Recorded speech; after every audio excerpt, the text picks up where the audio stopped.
একান্ত ভকত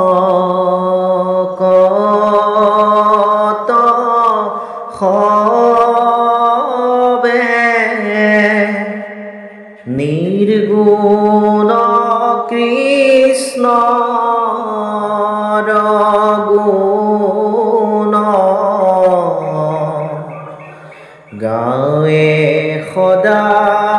বহিয়া যথাত বৈকুণ্ঠকো পৰিহৰি যোগীৰ হৃদয়েৰি থাকা হৰি সাক্ষাতে তথাত